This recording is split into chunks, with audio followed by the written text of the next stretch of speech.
might be a good idea to start out with just a basic one sentence operation where you're doing str name,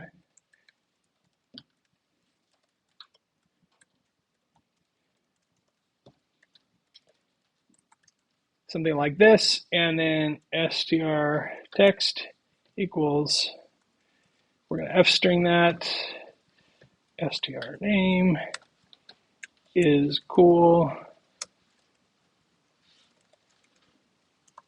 You can see it's the same. This is the same pattern. I get the input, I put it in the string, I print it out. Same pattern,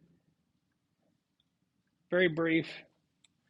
Okay, and then you're getting a feel for how that pattern works, how to set up an F string, how to get the input.